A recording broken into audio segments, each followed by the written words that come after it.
It's tax season, and at LifeLock, we know you're tired of numbers. But here's a big one you need to hear. Billions. That's the amount of money in refunds the IRS has flagged for possible identity fraud. Now here's another big number. 100 million. That's how many data points LifeLock monitors every second. If your identity is stolen, we'll fix it guaranteed. One last big number. Save up to 40% your first year. Visit lifelock.com/podcast for the threats you can't control. Terms apply. Predator Badlands, now streaming on Hulu and Hulu on Disney+. Here, you're not the predator.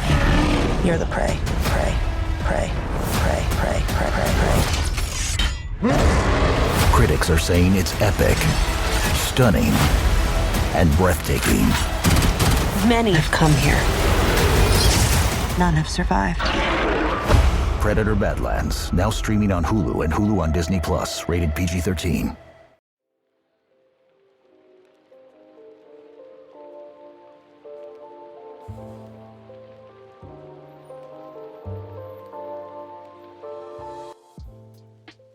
Welcome to Book Talk for Book Talk with Jack and Amy, a literary podcast where we deep dive into the writing of your favorite novels. This is Jack. And I'm Amy. And during this season of Book Club, we're stepping away on Thursdays to explore topics we've recently written about on the Subtext Society Journal. This week, we're discussing my dissertation from when I did my master's, The Gender Politics of Vampirism. Actually, the prelude of it.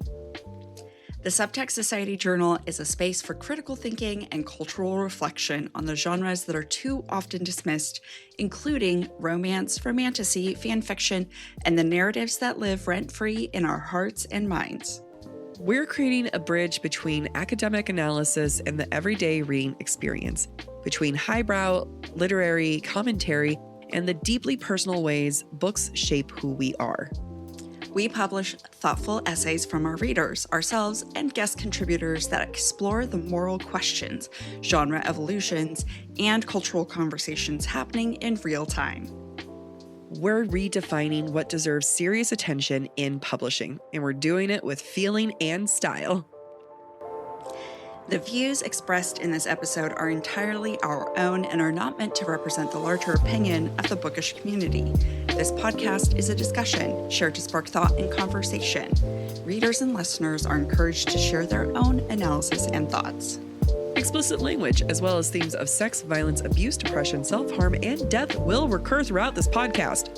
Listener discretion is advised. All right. I think this has been a long time coming. A long time coming. It's you and me. It's our podcast. That was really cringy, and I apologize to everyone.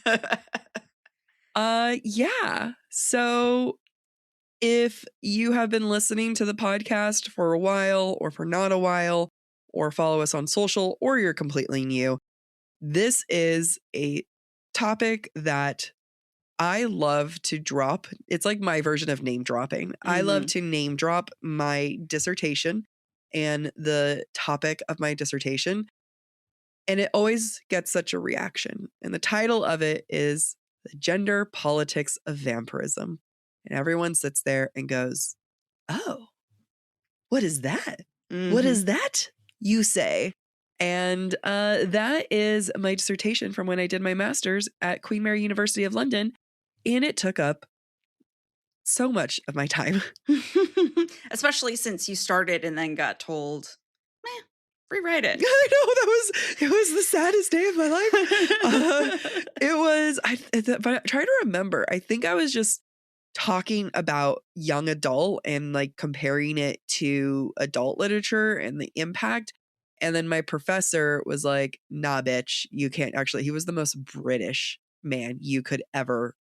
If you just imagine what a British professor looked like, tweed jacket, leather elbow, and just, glasses. And I mean, he was an amazing man, but he was heartbroken having to tell me and break my heart that like, this isn't comparative literature, babe. I'm sorry. We can't, you have to change your dissertation. I was like, fine. You know what I'm going to do then? I'm going to bring Twilight. I'm going to bring Twilight into this and you can't stop me. Yeah. I honestly think I read your first version before you got told that. Oh, do you remember what it was? Because I don't. I don't, because but I know I don't remember you talking about 50 Shades of Grey. Oh, yeah. So. Yeah. I this this is a journey. This whole thing was such an interesting topic. I want to start off with explaining what the ever living fuck is comparative literature and how is it different than analysis? Because when I knew I was going to do my master's, I knew I was going to do it in England. And I was looking at different universities. I was applying to different universities. They had different programs. And I was like, comparative literature. Oh, I'll do that. Like, one of my favorite things I did for my bachelor's was like comparing shit. Like, I loved talking about different books and comparing it and just like, this is amazing. I mean, I applied to English courses and there was like just general English. And I was like, no, I want to compare. That's what I want to do. Okay, so I have a different memory of this, but it's your life. What was your memory of it? My memory of it is that you were applying either to like women's literature or something to that effect. And then Queen Yeah. Mary was like, how about comparative literature? All of that was an adaptation of what happened. So yes, Okay, there okay. was one of the universities I applied to was York University, and I again was applying for literature, and I think I had to like send a couple of my essays, and my essays in one of my essays was like the only C I ever got in college, and I used that essay. Fuck that professor because he was a dick, and I used that essay to get accepted to York, which is one of the top prestigious schools over there. And I came back to him and I'm like, by the way, this essay you said was a C got me in over there. It also was the essay that they were like, hey, sure, you are like, love what you did here. Would you actually be interested in women's feminist study? That's what it was. That's what it was. And I was like, oh, that's interesting. And then I looked at it and I was like, oh, that involves statistics. I can't do statistics. And then I was like, I think I could have more of a future in literature than I can in women's study, which I guess I kind of do. You know, Yeah. that panned out for me. It did. But yeah, so that was York. This one was Queen Mary University of London. That was like the only London university that I applied to. And I was like, yeah, this seems legit. Like it was their first year with it. So there was only 3 of us in the program. I didn't realize it was their first year. I think that's why I got accepted for it, to be honest. I think they were just real desperate for people to. You're probably one of 3 applicants. Yeah, probably. It was one of those times that like the first day of class when my professor starts explaining what comparative literature was, I was like, oh, I think I made a mistake. I don't think I'm in the right major. And then sure enough, the day I graduated, I was like, that was a mistake. That was not the major I wanted to do, but it was great. So what is comparative literature? Comparative literature, no one fucking knows. It's kind of like Fight Club. You don't talk about it. Like it is, hold on. I actually have it written. Why did I not pull it up? I have it written in a very correct way. Yes, while you pull that up, some of the most pretentious, difficult faculty I've ever worked with at a university are comparative literature faculty.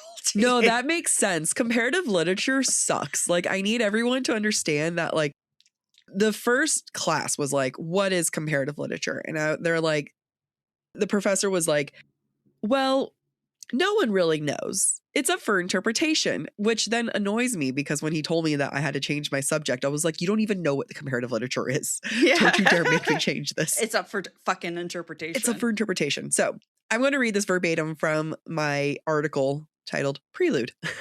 It'll have a different name. But what is comparative literature? If you're thinking it's when you compare literature, you would be wrong. I certainly was. Lesson number 1. No one knows what blah, blah, blah. The concept of comparative literature is so wide that it can be interpreted in many ways, and yet so narrow that when you're told, okay, I'm really sassing here. Comparative literature is a study of cultures as well as literature. If you look at how stories take on different literary forms and are adapted between different cultures and languages, it dabbles in other disciplines, including philosophy, film, history, psychology, and more. Any media, film, comics, music, ballets, and interpretation is up for grabs. It looks at how literature and culture functions within society and how the different groups who consume this media create their own identity through it. Scholars of this discipline, scholars of this complicated discipline often read the original text in their own language to then see what the nuance is, to then see what nuance is lost in translation. So this is where things started to go a little wrong for me here. Before you get to what went wrong, I'm now realizing, based on that description, my high school English teacher was definitely trying to get us to do comparative literature in our class. Yeah. No wonder why English was so fucking hard. Yeah. So that was like the first thing where I was like, oh, I gone done fucked up, because the two other people in class both spoke, like, I think one spoke 2 languages and the other one spoke 3. And they're like, what can you do? And I was like, Spanish was my first language. Can you speak Spanish? Not really. Can I? I can. ¿Qué? What, do you want me to say that in Spanish? No.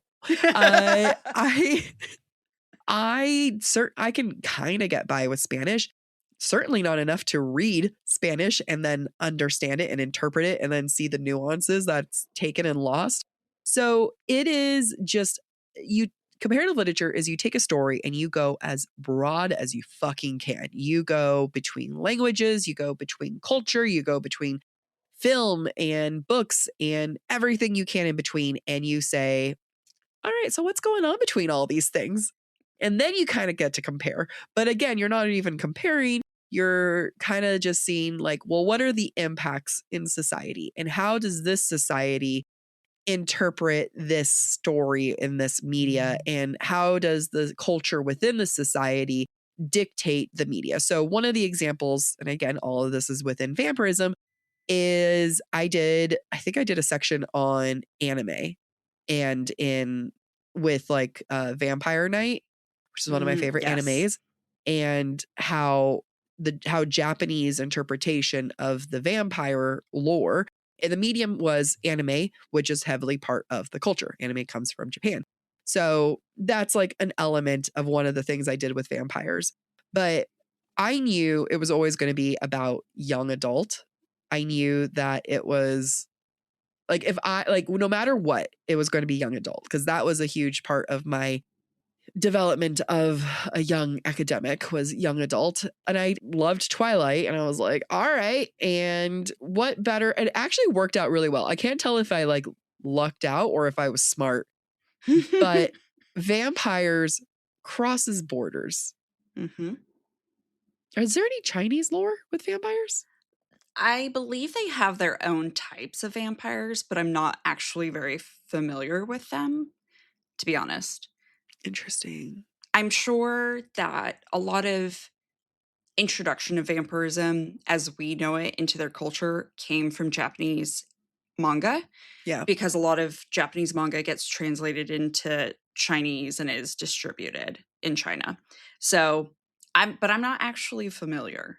Well, when it comes to the actual legend of the vampire, every culture basically has their version of this, creepy nighttime thing that cannot die, that eats some type of your life force, be it blood, your soul, or otherwise. Then that's what sustains them. And that is at its core, like the beginning of vampirism. And there's no really one culture that owns it. Mm-hmm. It's spread amongst all cultures, which is like what I was then targeting. I'm like, again, do I speak languages? No, but do I understand bloodsuckers? Yes. That's what I can do. And then, I sat down and I was like, I need to expand everything. And then I started off with this large lore, and then I narrowed it down through what then became known as the vampire with Bram Stoker's Dracula. And before Dracula, there was another book. Camilla, yeah. And Bram took a whole lot of it from Camilla. And the fact that like the first literary introduction of vampires was with a woman. A queer woman. Yep. That we were like, let's take that away. And then I essentially analyze the gender dynamics between the male vampire and the female vampire, hyper-focused within the female vampire, go throughout history and media, all leading to Twilight. Now, I think what's important is to understand the year that this was written, the context to which this was written, because a lot has changed. Over a decade. Oh, don't nod like that to me. Over a decade has passed. And the year was 2012. All right. I was but a young little baby feminist storming the streets of London, thinking that she was hot shit.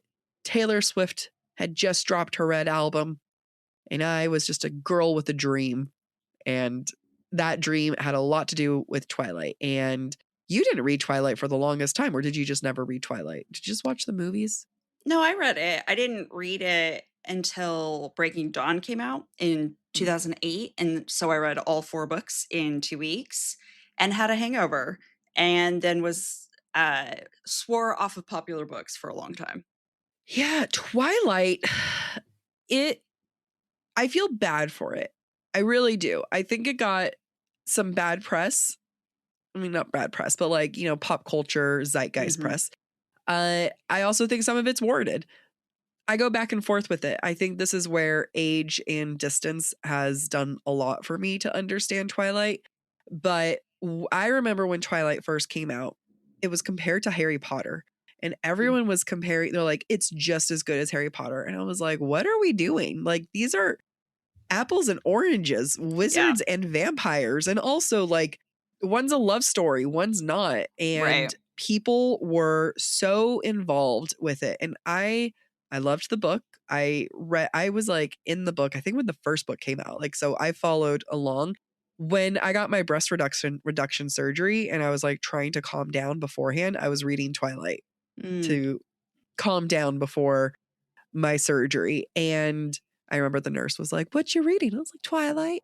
And then the movies came out, and the movies kind of had their own, they did something. Like when that first movie came out, it just turned into its own beast.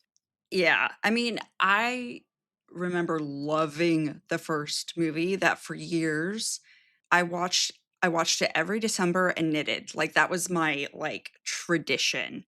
And it Yeah. was so low budget, and it was an indie film to begin It with. was an indie film, which is like, what the fuck were they doing trying to make that into an indie film? Which is like, I think part of the reason why the legend of lore and the lore of Twilight lives on is because of that like low budget indie film that pulled quotes from the book that just does not translate. Hold on tight, spider monkey. But you know what it did do, and I think why people compared it to Harry Potter is because it scratched an itch people didn't realize they had. And then people went rabid. Yeah. This ad break is shorter than Manon's patience.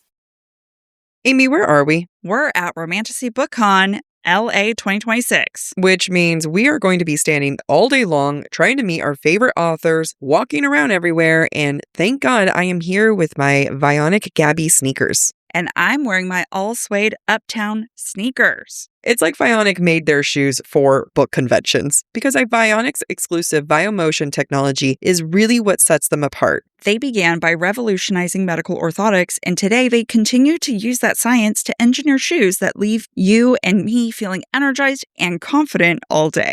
They make the whole shopping experience so easy and breezy that I think I might be getting another pair of Uptown sneakers. You know what? I'm doing it. We're going to more book conventions. They offer a 30-day guarantee. You can wear them, love them, or return them for a full refund within 30 days. If you would like to join the Vionic Club, use code BookTok at checkout for 15% off your entire order at vionicshoes.com when you log into your account. It's a one-time use only. That's BOOKTALK. Vionic Shoes, wearable well-being for your feet. There was a lot of... Harry Potter really was like the start of this YA genre, right? Like it really... There was... YA did not really truly exist before the 90s. Like, yes, there were some books that had young characters or directed towards the youth, but like Harry Potter really was part of what ushered in this young adult genre. And even because Harry Potter was classified as children's fiction. Yeah.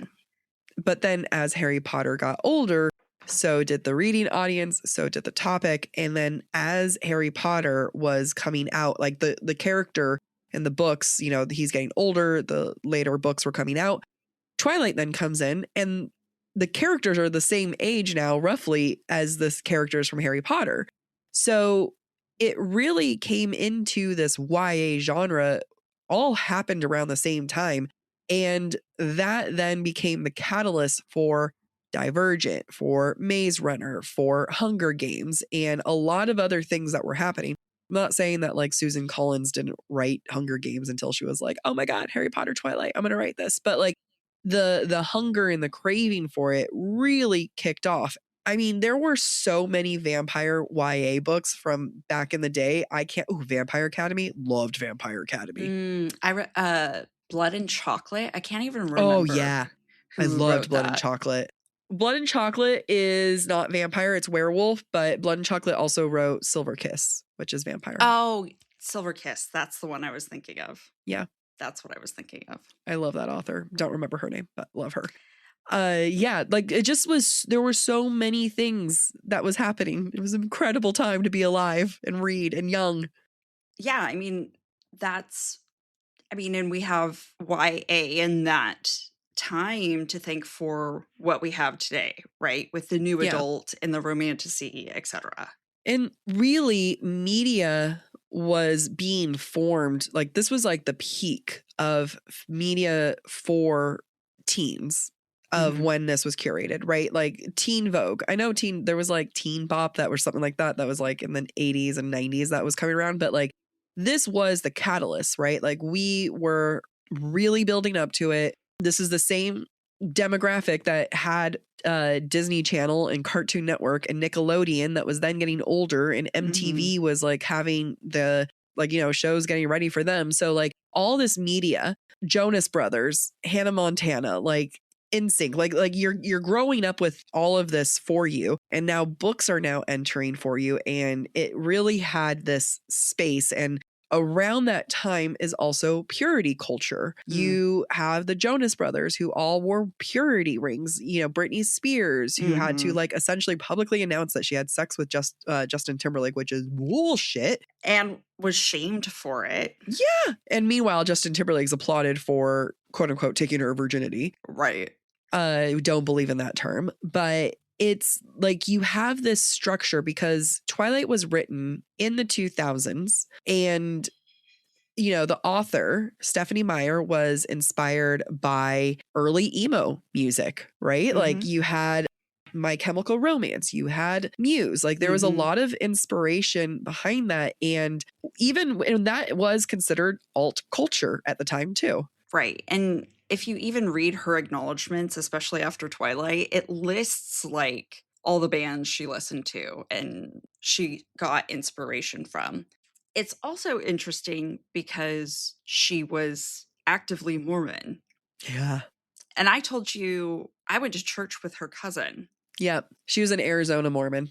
She was an Arizona Mormon. And you used to be an Arizona Mormon. She also studied English literature in college. She studied English literature, but did she study comparative literature? Probably not. I don't think so, because she was smarter than you when it meant, probably.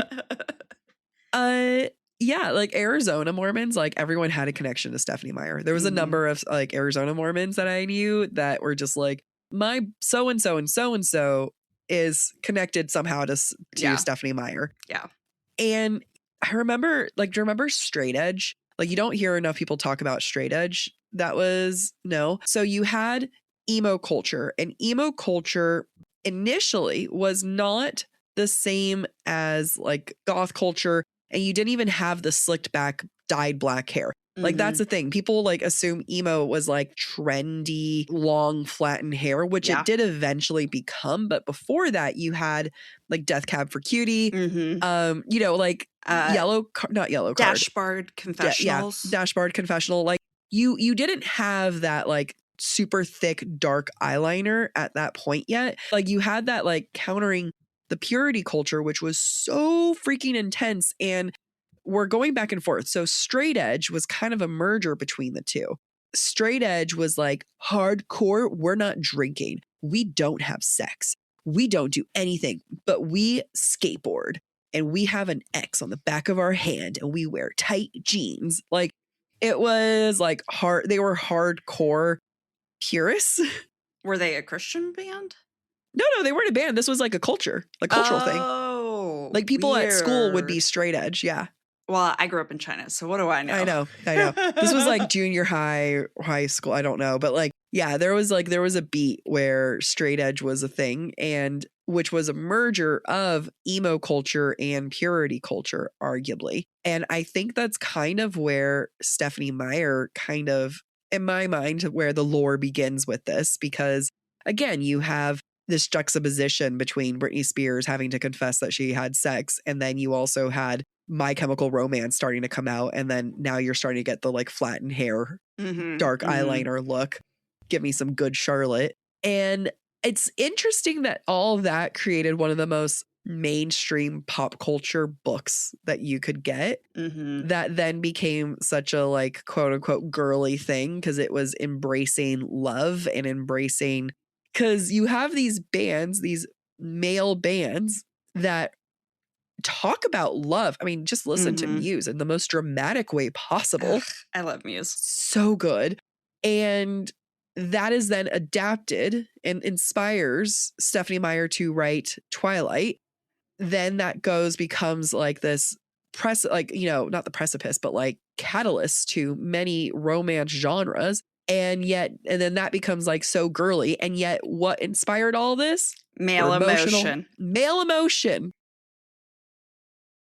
Even Aelin would pause to catch her breath. We'll be right back. We are going to so many book conventions the next couple months, and do I need a whole new wardrobe? I think so, because I'm not prepared for weather in New York. Honestly, I am not about the fast fashion. I am all about Quince and how they prefer quality over quantity.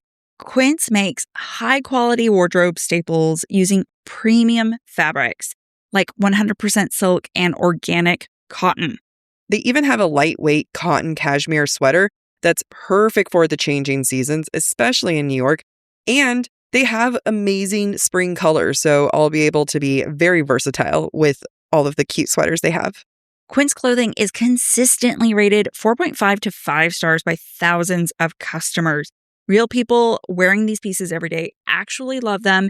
And honestly, they're better than some of my favorite expensive brands. I personally love my boyfriend sweater that I got last year, and I still wear it all the time. And I'm sad that it's going to be warm, so I guess I'm going to have to find another sweater. Stop waiting to build the wardrobe you actually want. You don't need a closet full of options. You just need pieces that work for you.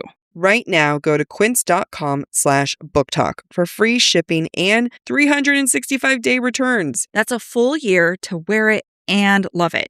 And you will. Quince is now available in Canada too. Don't keep settling for clothes that don't last. Go to quince.com/booktalk, BOOKTALK, for free shipping and 365-day returns. Quince.com/booktalk. I decided to start taking a GLP-1 because it was the final missing piece to my comprehensive wellness journey. Last year, my health was going to be my main priority. And for me, my wellness goals include energy, consistency, and long-term health. And Brello was able to bring a provider guidance that has made this process feel very supportive and legit. What's so great about Brello is the focus is your long-term health. Your provider is committed to a sustainable approach to your wellness. Brello focuses on habits, education, and provides that structure for you to ensure that longevity along with provider oversight. I've used other services before, and Brello is the only one that has their provider call me and actually talk to a real human being who is able to answer my questions. But beyond that, you also get access to an amazing private online community for support and accountability. Brello also has an easy-to-use app to track progress. It manages reminders and stays on top of renewals. Everything's managed online, making it easier to stay consistent over time, and the medications are delivered to your door. Brello has clear upfront pricing with one flat monthly cost. If you're approved for a GLP-1 plan, they start as low as $133 per month with a 3-month commitment. Go to BrelloHealth.com to see if you qualify and explore their GLP-1 plans, starting at $133 per month for your first 3 months, plus access to their app, community, and wellness classes. That's BRELLO health.com. All patients must meet with a healthcare provider prior to any medication being prescribed or dispensed. Any medications ultimately dispensed to a patient will be done pursuant to a valid prescription from a healthcare provider. Compounded drug products are not FDA approved. FDA does not evaluate compounded products for safety, effectiveness, or quality. Compounded medications are not reviewed or verified by the FDA for safety, effectiveness, or quality and are not FDA approved. Not available in all 50 states. Again, it all goes back to fetishizing male emotion. Yeah. Because, God damn it, it's not that hard, guys. It's not that But you hard. make it so hard that we Get off on it. get off on it. Yeah. Yeah. Makes me It's mad. It makes you happy to be a lesbian. Yeah. Yeah. So again, this is like just giving me inspiration because I did not register this when I wrote it, right? There's now distance between me and when I originally wrote this, and This being your dissertation. my dissertation, this being Twilight. I am Stephanie Meyer. And she wrote the book, I think, in like a month, like, right? She had a dream of Bella and Edward in a field. He was all sparkly. And then she wrote it in a month. And then, the rest be history. It then spawned so many things because then 50 Shades of Grey was a Twilight fan fiction that then became its own romance book. And that was that was a phenomenon within itself. Talk about something that has not lasted through time, though. 50 Shades of Grey. Yeah, like we don't have the youth of today don't understand the ancient text of 50 Shades of Grey. They don't. And the clutch it had on society and women. Yeah. I mean, to me, it's kind of like how the youth of today have no idea what Nicholas Sparks' The Notebook is. Yeah. Wait, do they not? My sisters have no fucking clue what that is. That's because you failed them. I don't know. I don't like Nicholas Sparks. No, I mean, because that's like a man writing other emotions that I don't know how I feel. I mean, I like The Notebook. I haven't read any of his stuff.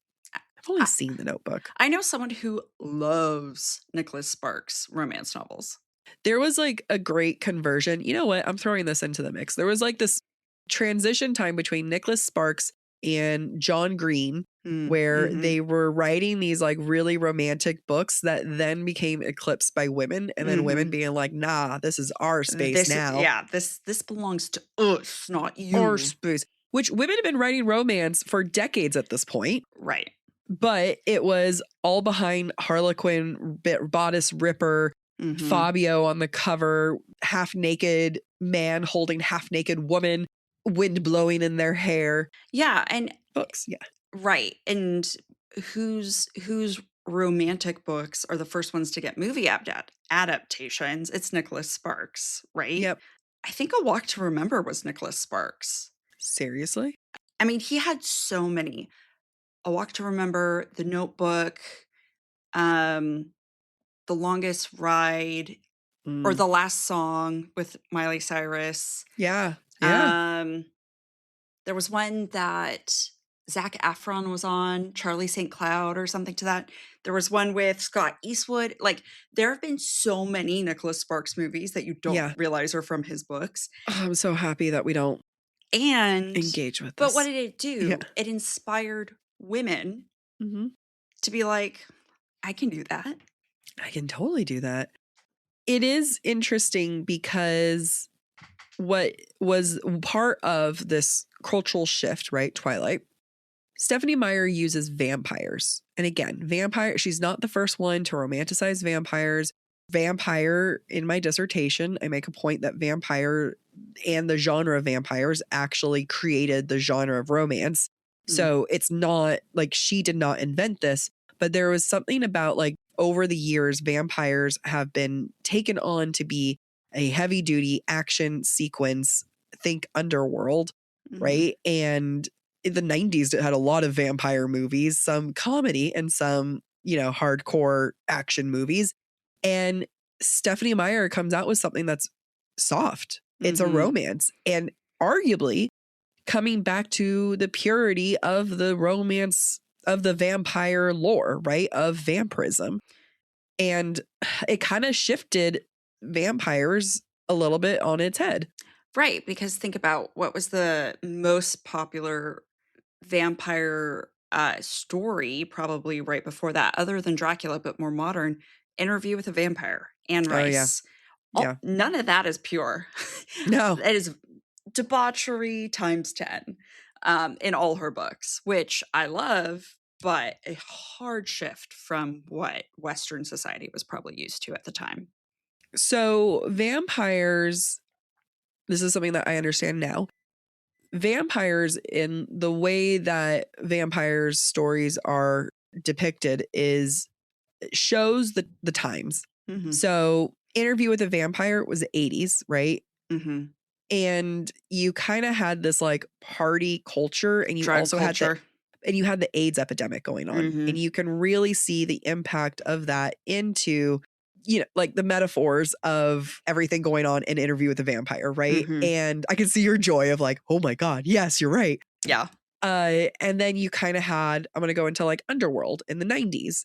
And that translated into the 90s, right? 80s into the 90s. Underworld in the 90s, you had a hardcore female vampire and a werewolf. There was like a love story. And that all honestly kind of reflected of like 90s feminism was an interesting time of feminism because it was kind of like a retaliation. And well, no, that was the 2000s, but it was like it reflected the times. I don't know how at the moment because I haven't looked at my article. I was but a it did. wee child in the 90s. Yeah. Give me time and I can show you how it reflects. But again, coming back to purity culture, that reflected the times of Twilight. And in my little baby feminist head, I go into my master's degree and I was like, you know what? I'm going to do the gender politics of vampirism. And the fact that it is like Bella and Edward not having sex is glorified. Mhm. And at this point, we all know about that Stephanie Meyer's Mormon. People are saying that she's trying to input her own Mormon values into this. She's trying to turn everyone Mormon. This book is just here to convert us all. And I was like, why can't girls have sex? And my little baby feminist mind is like, I am going to dismantle this book and I'm going to dismantle this like vampires and talk about how women have been done dirty because ultimately, and I do hold on to this, is that the female vampire specifically is quote unquote saved in Twilight because she embraces motherhood. Now, there are things that I agree with what I said in my article, particularly, which I remember one of my best points I made is that Edward forcing Bella to eat and watching her eat and wanting her to eat is a form of masturbation and mutual masturbation and their version of being able to have sex with each other. Yep. And, I think some of that holds true. Like the female vampire, Bella, becomes a mother. All of the quote unquote good vampires, they all want to be embracing motherhood in some way or another. That holds true. However, I think I was too harsh on it. I think there was a lot of like Bella wanted to have sex. She was horny. She was a teenager expressing her needs of saying, I want to have sex with you. Right. And what is, just my vague memory. It's been a long time since I've read Twilight, but Edward is the one who withholds, right? Yep. Especially because she's human. And so there's this shaming of feminine sexuality and male withholding and telling this other, Bella, you don't get to have, it's not quite, you don't get to have bodily autonomy, but you don't get to choose when this happens. I'm going to choose when this happens. It's true. It's somewhere between consent and like fucking have sex with me already. You know what I mean? Like if it wasn't for the shame factor, and not just that, I think it's the fact that he is holding marriage over her head. Like that's the part where it starts to be like, bro. I mean, and you can have your morals and your values, and if you don't want to have sex until marriage, then like that's on you. I personally believe Bella should have had sex with Jacob. And I think, if this was a more modern story, maybe she would have gone there. Although we all forget that Jacob was multiple years younger than her and suddenly aged up because his werewolf came out. How many years is multiple years? I think he was like 3 or 4 years younger than her. No. I reject this. I swear he was like 13 and she was 16. No, that's not true.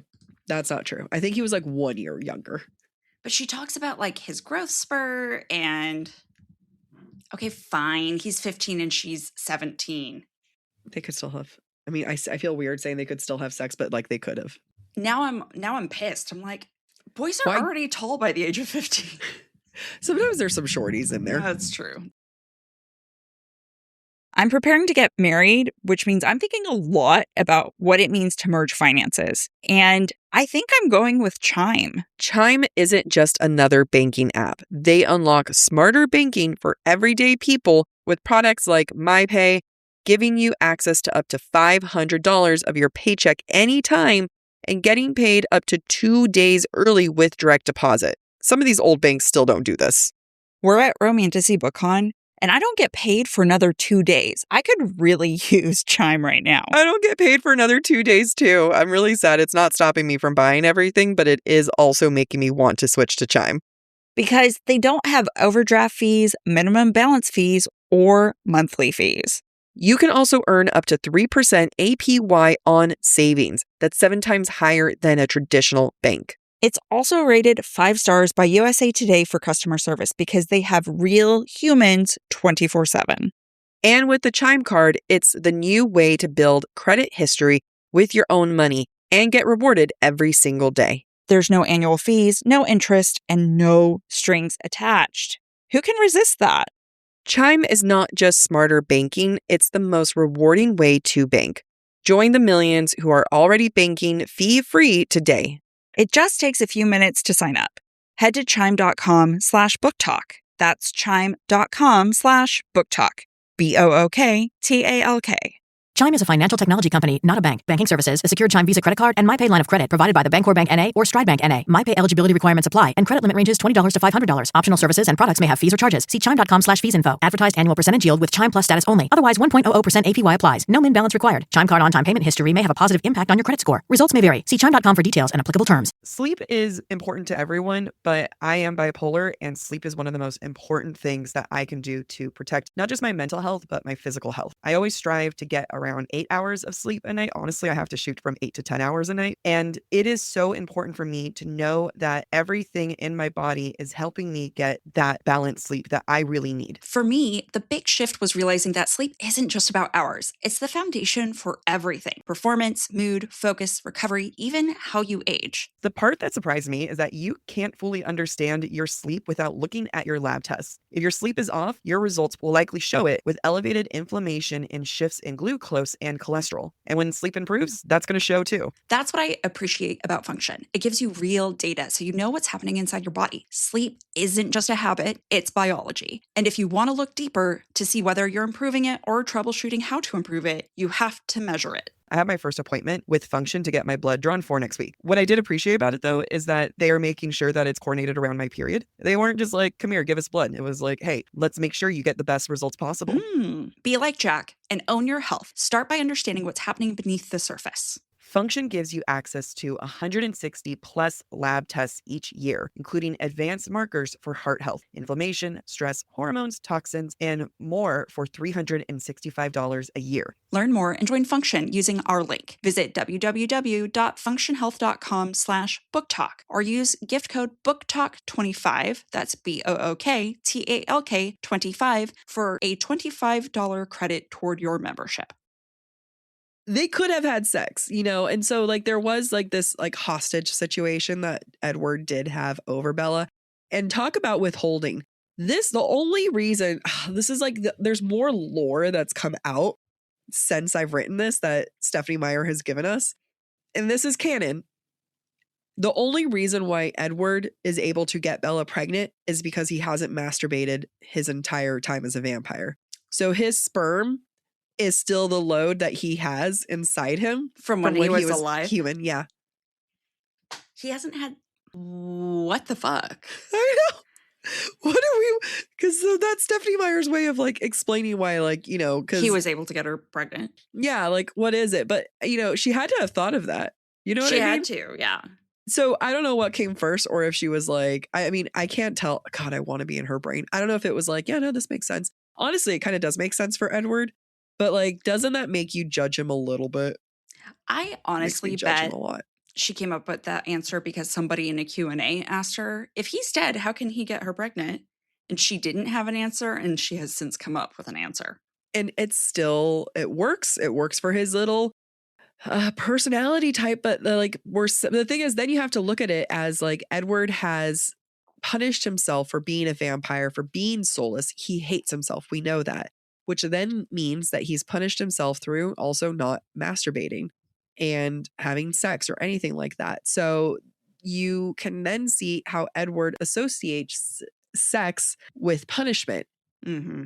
And that's when him withholding from Bella starts to go beyond morals and his own beliefs and what he wants and into punishment and into, I must punish you the way I punish myself because I'm a soulless creature. I don't even get to masturbate. And how dare you want to have sex with me?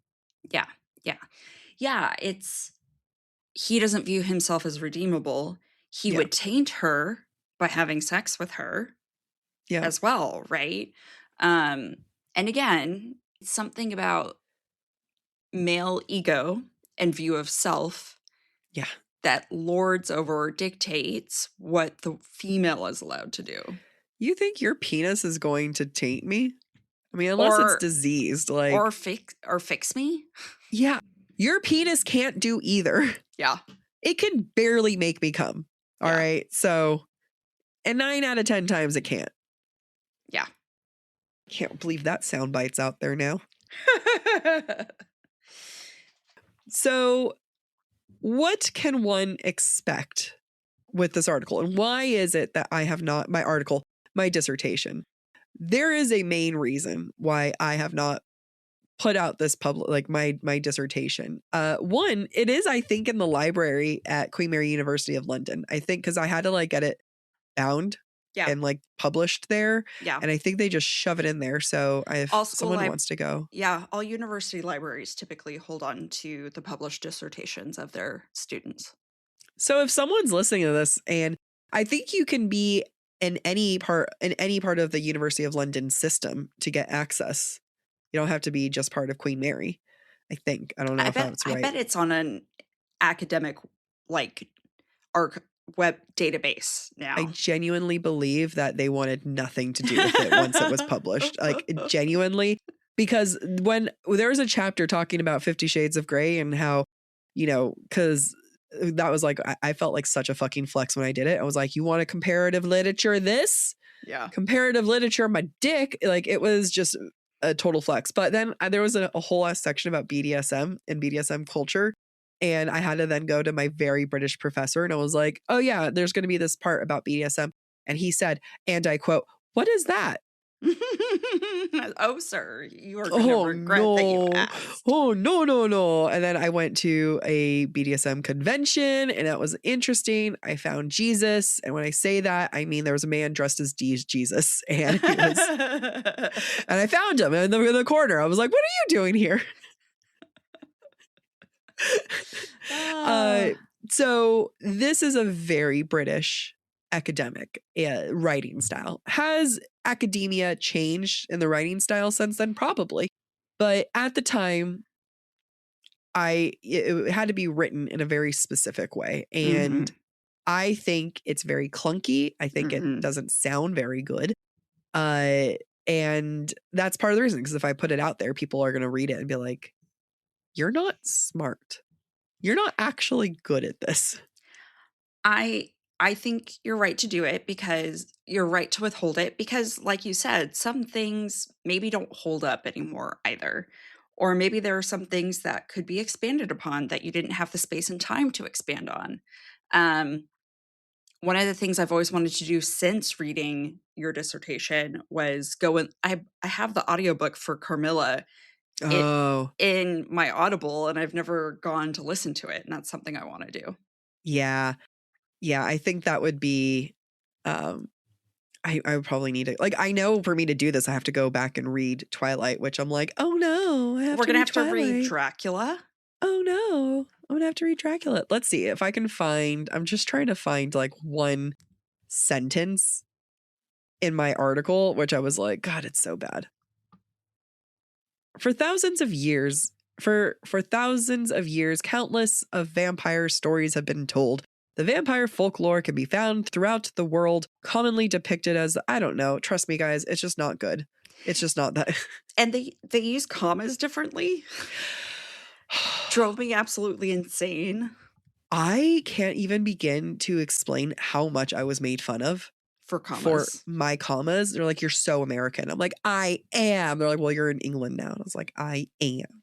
So it was, it was just like the first, because it was a very interesting thing because like they also approached academia very differently because when you and I did our bachelor's, if you missed more than like 5 classes, they docked you a letter grade. And if you missed more than something else, you were kicked out of the course.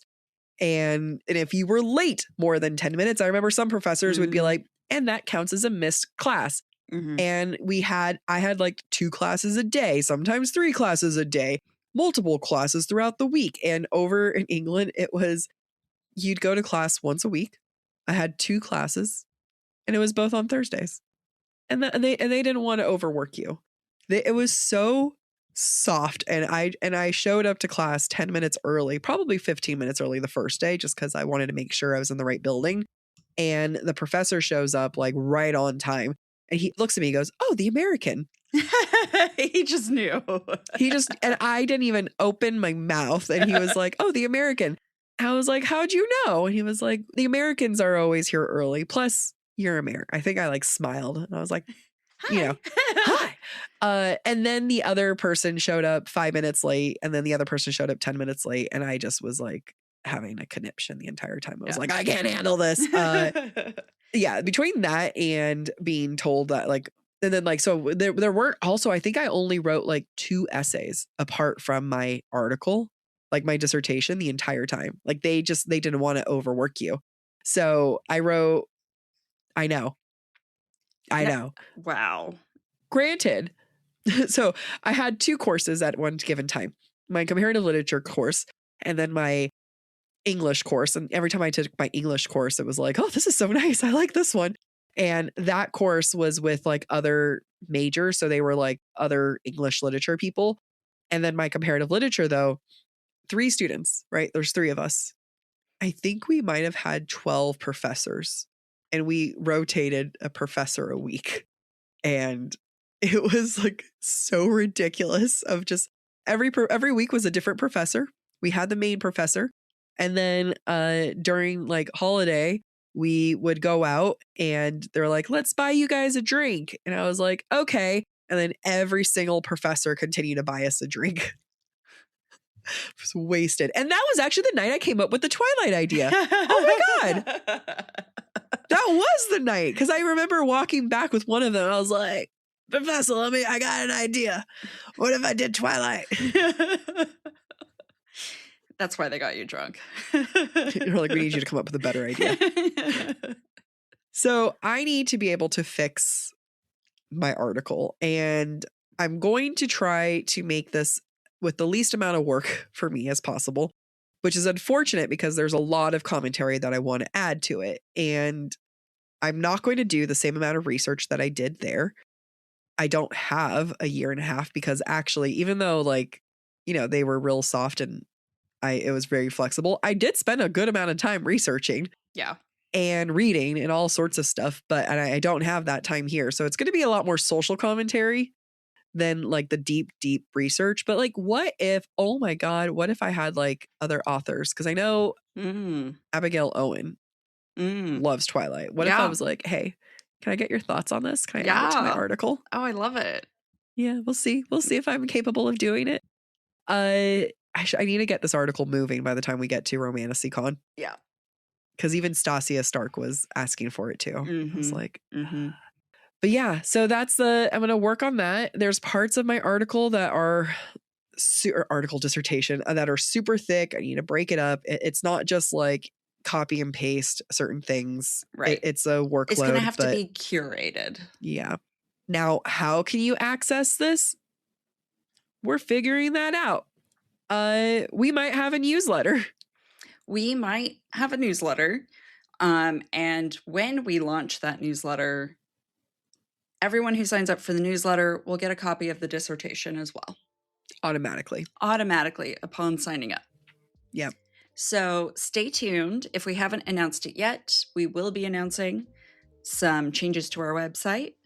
So Exciting things to the website, actually. Yeah, some pretty exciting things. And if you have any other ideas about vampires and, want me to hop into it, because again, the modern vampire, if you look at Sinners, has a lot more to do with racial commentary and specifically racial dynamics and tension within the United States. I love vampires. I love vampires. It's even on my dating profile. I wrote like, based on my dissertation, I know a lot about vampires. And that is one of those things where like a guy will be like, so tell me about vampires. And I'm like, do you have 5 hours? Because I can go. Because I can go. I can talk about this. It's one of my favorite subjects. All right. Thank you for listening to this episode of Book Talk for Book Talk with Jack and Amy. If you're enjoying the show, don't forget to rate, review, and subscribe on your favorite podcast platform. It really helps other readers find us. And of course, we'd love to hear what you thought of today's episode. Share your comments through our form at booktalkforbooktalk.com, and we might feature your feedback in a future mini episode or in a Patreon exclusive episode. For merch and more ways to support the show, head to booktalkforbooktalk.com. You can also follow us on TikTok, Instagram, and YouTube at the handle BookTok for BookTalk. And don't forget, join us by subscribing to the Subtext Society Journal.substack.com to get more insights into the romantasy and romance world. Bye.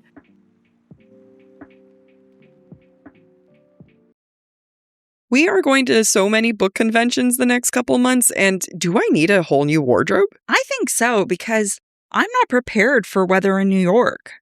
Honestly, I am not about the fast fashion. I am all about Quince and how they prefer quality over quantity. Quince makes high-quality wardrobe staples using premium fabrics, like 100% silk and organic cotton. They even have a lightweight cotton cashmere sweater that's perfect for the changing seasons, especially in New York. And they have amazing spring colors, so I'll be able to be very versatile with all of the cute sweaters they have. Quince clothing is consistently rated 4.5 to 5 stars by thousands of customers. Real people wearing these pieces every day actually love them. And honestly, they're better than some of my favorite expensive brands. I personally love my boyfriend sweater that I got last year, and I still wear it all the time. And I'm sad that it's going to be warm, so I guess I'm going to have to find another sweater. Stop waiting to build the wardrobe you actually want. You don't need a closet full of options. You just need pieces that work for you. Right now, go to quince.com/booktalk for free shipping and 365-day returns. That's a full year to wear it and love it. And you will. Quince is now available in Canada too. Don't keep settling for clothes that don't last. Go to quince.com/booktalk, BOOKTALK, for free shipping and 365-day returns. Quince.com/booktalk. I decided to start taking a GLP-1 because it was the final missing piece to my comprehensive wellness journey. Last year, my health was going to be my main priority. And for me, my wellness goals include energy, consistency, and long-term health. And Brella was able to bring a provider guidance that has made this process feel very supportive and legit. What's so great about Brello is the focus is your long-term health. Your provider is committed to a sustainable approach to your wellness. Brello focuses on habits, education, and provides that structure for you to ensure that longevity along with provider oversight. I've used other services before, and Brello is the only one that has their provider call me and actually talk to a real human being who is able to answer my questions. But beyond that, you also get access to an amazing private online community for support and accountability. Brello also has an easy-to-use app to track progress. It manages reminders and stays on top of renewals. Everything's managed online, making it easier to stay consistent over time, and the medications are delivered to your door. Brello has clear upfront pricing with one flat monthly cost. If you're approved for a GLP-1 plan, they start as low as $133 per month with a 3-month commitment. Go to BrelloHealth.com to see if you qualify and explore their GLP-1 plans, starting at $133 per month for your first 3 months, plus access to their app, community, and wellness classes. That's BRELLO health.com. All patients must meet with a healthcare provider prior to any medication being prescribed or dispensed. Any medications ultimately dispensed to a patient will be done pursuant to a valid prescription from a healthcare provider. Compounded drug products are not FDA approved. FDA does not evaluate compounded products for safety, effectiveness, or quality. Compounded medications are not reviewed or verified by the FDA for safety, effectiveness, or quality and are not FDA approved. Not available in all 50 states. I'm preparing to get married, which means I'm thinking a lot about what it means to merge finances. And I think I'm going with Chime. Chime isn't just another banking app. They unlock smarter banking for everyday people with products like MyPay, giving you access to up to $500 of your paycheck anytime and getting paid up to 2 days early with direct deposit. Some of these old banks still don't do this. We're at Romantasy BookCon, and I don't get paid for another 2 days. I could really use Chime right now. I don't get paid for another 2 days too. I'm really sad it's not stopping me from buying everything, but it is also making me want to switch to Chime. Because they don't have overdraft fees, minimum balance fees, or monthly fees. You can also earn up to 3% APY on savings. That's 7 times higher than a traditional bank. It's also rated 5 stars by USA Today for customer service because they have real humans 24/7. And with the Chime card, it's the new way to build credit history with your own money and get rewarded every single day. There's no annual fees, no interest, and no strings attached. Who can resist that? Chime is not just smarter banking, it's the most rewarding way to bank. Join the millions who are already banking fee-free today. It just takes a few minutes to sign up. Head to chime.com/booktalk. That's chime.com/booktalk. BOOKTALK. Chime is a financial technology company, not a bank. Banking services, a secured Chime Visa credit card, and MyPay line of credit provided by the Bancorp Bank N.A. or Stride Bank N.A. MyPay eligibility requirements apply, and credit limit ranges $20 to $500. Optional services and products may have fees or charges. See chime.com/fees info. Advertised annual percentage yield with Chime Plus status only. Otherwise, 1.00% APY applies. No min balance required. Chime card on-time payment history may have a positive impact on your credit score. Results may vary. See chime.com for details and applicable terms.